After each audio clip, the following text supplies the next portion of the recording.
I was up till 3 in the morning practicing my questions for you guys. And these are my questions. I'm like just so honored to be here. So thank you. Thank you. We're honored to be here. Thank you so much. All right. Well, first of all, congratulations to you both. I'm a big fan of how you shot this movie, specifically with the live singing. I love the Steadicam use, the handheld use on showing you come out to the stage, showing that nervousness.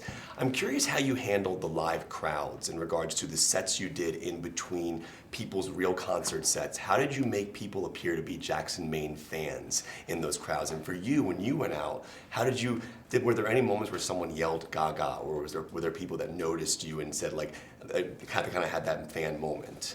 Well, there's different ways to answer that question because there were different settings that had different parameters. The opening of the movie, I jumped on the stage at Stagecoach. Those were all Jamie Johnson, Willie Nelson fans. So that actually worked for Jackson. But it was a crapshoot every time I went out there. I didn't know if they were going to throw bottles at me. I had no idea. It's true, especially Glastonbury. I mean, I was very nervous about Glastonbury. That's a tough crowd. And who is this guy? What's happening? Where's Chris Christopherson? Because he was coming on next. Which is so crazy. And they couldn't hear all the music. Yeah, and you don't know because we didn't put anything through the PA system because we don't want the songs to go out. So really just the first 5 rows hear it. So you know, but Glastonbury, I was really nervous, and I thought, well, you know, maybe we could block it out or something if someone throws something at me, or we could put that into the story. You know, maybe we'll make that a story point.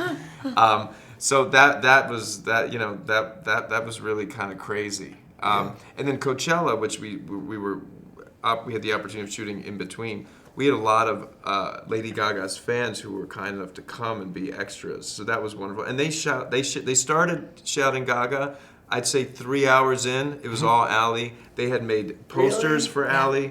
They were chanting Ally. Wow. Yeah, it was really. They were part of the movie. Yeah, they were extras, but they totally embraced what we were doing. Yeah. And they were so excited to see, me play someone that it looks completely different, is completely different from who I am. And they were so excited to see him sing and so excited to hear us sing together. So, you know. And we really put on a show for them. Like, you know, because when you're making a movie, there are times that would go down. You know, we would sing in between just for them. And it was great for me just to keep practicing. But it was really kind of it was very communal. It was like a concert, an actual concert every time we did that. 2 more quick questions for you, because I know we have a short amount of time. I've always felt so cinematically connected to you because my first experience with your music was hearing you have 3 Hitchcock titles in Rear Window, Vertigo, and Psycho. And to me, that's why I really kind of fell in love with your music, because I could sense a cinematic element to what you were doing. So I was wondering, was there a film that really kind of influenced you as a musician, and then bringing it back full circle to Star is Born, how being a musician influenced you in the cinematic world?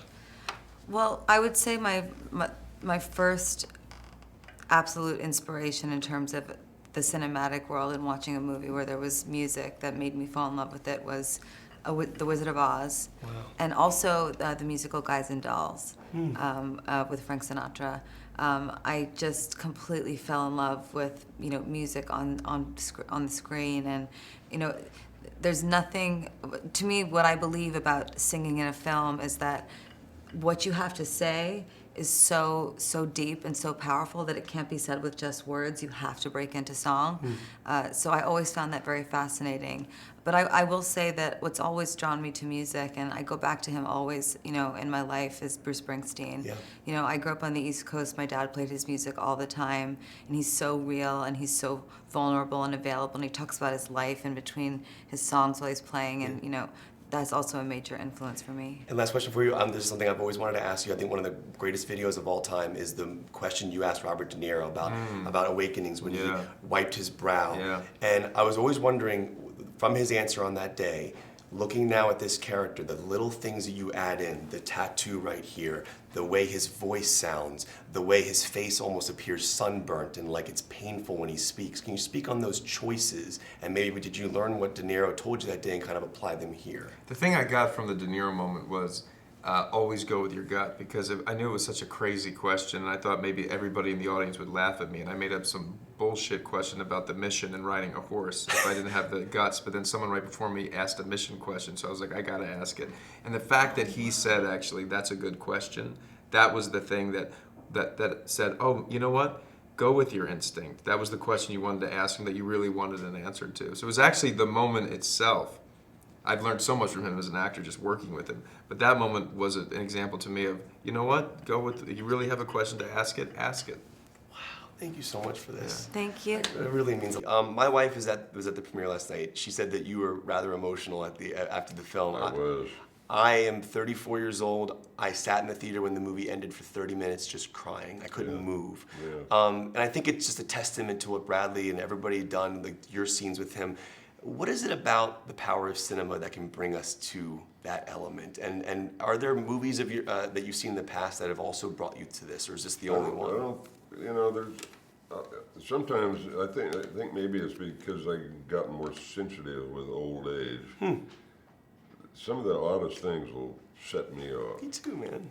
I mean, I don't dissolve in a puddle of tears. I don't mean, but I'll shed a tear over some of this oddball. It could be a photograph. It could be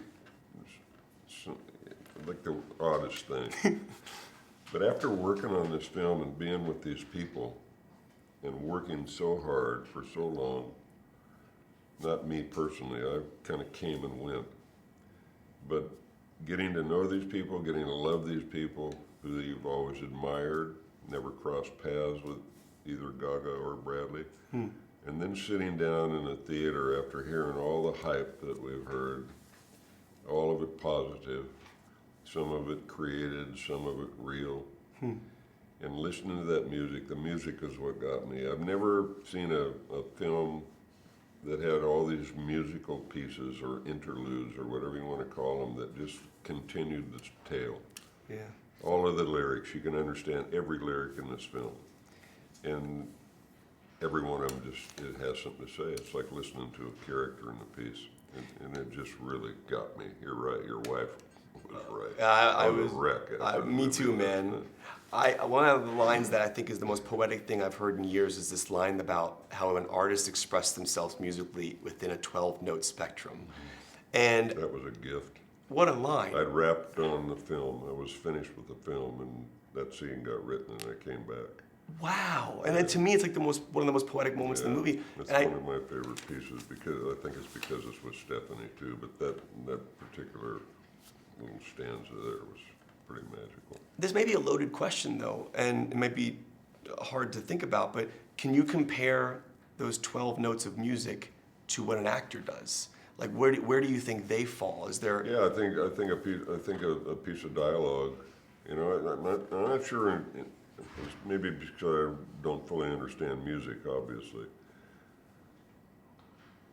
But I think in acting, I think if you got words on a page, they're always different and coming out of different people's mouths.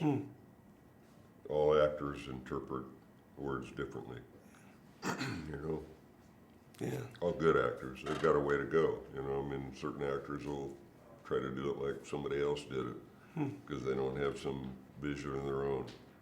But I think when you really get down to it and you're open and you get to the point where you're allowed to, or you're able to tell the truth when you're working, that you get to interpret something the way you see them or the way you feel them, you know. Wow.